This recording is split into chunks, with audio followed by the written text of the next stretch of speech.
Every so often, Capcom hits the update button on the Resident Evil series. The franchise did it with Resident Evil 4, which reinvented the genre, and Capcom is doing it again with Resident Evil 7.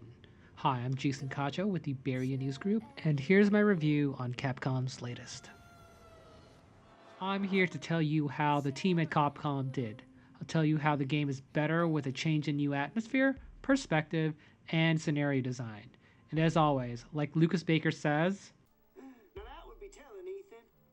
And I don't do spoilers. Resident Evil 7 brings players to Dulvey, Louisiana, and players are in the shoes of Ethan Winters. He's a regular civilian looking for his wife, Mia, after she went missing 3 years ago. He receives a mysterious email from her one day, and that leads him to this house. After a few gruesome scenarios, this is safe for work video, so I won't be showing you what exactly happens.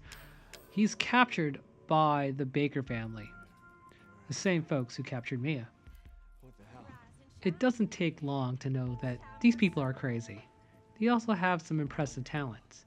Jack Baker can regenerate from injuries, and that basically makes him immortal. Marguerite has dominion over bugs. Her attacks really sting, if you get my drift. And Lucas, well, he's a psychopath, but also a genius. I mean, he captures people, and he does this.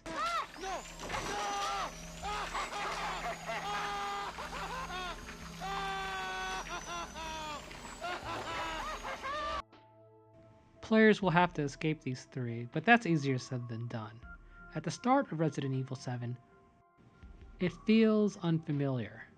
One of the biggest changes is the switch to the first person. It's a huge change from previous titles, but somehow the game still manages to feel like a Resident Evil game, especially in the later third of the campaign. Resident Evil 7 works well in the beginning when it feels like it's a survival horror adventure that's separate from the series. The game trades in the zombie-infested mansion and conspiracy-filled plots for Southern Hillbilly Gothic.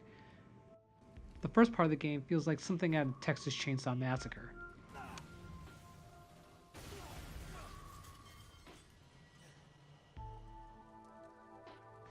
But as the campaign advances, it starts feeling like a Resident Evil game. Players wander through the Baker homestead finding weapons, tools, and shortcuts while battling the Molded. These are essentially the new zombies. Despite being in the first person, the combat is slow-paced and methodical. Players won't be circle strafing around opponents. They'll be firing at them, turning around quickly to get some distance, and then repeating the process. The movement matches the Resident Evil games of the past. When it comes to mission design, there's one notable innovation. It's the VHS tapes that players find.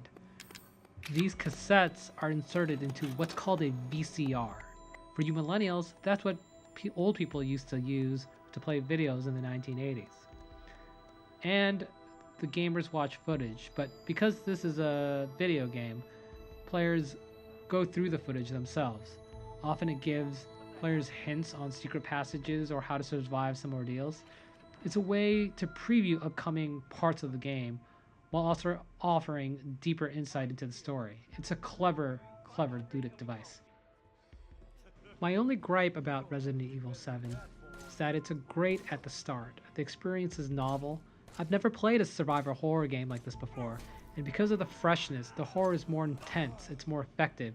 You never know where the scares are going to come from next. But as the game advances, Capcom falls back on some familiar tropes, and the game essentially becomes a Resident Evil game in first person.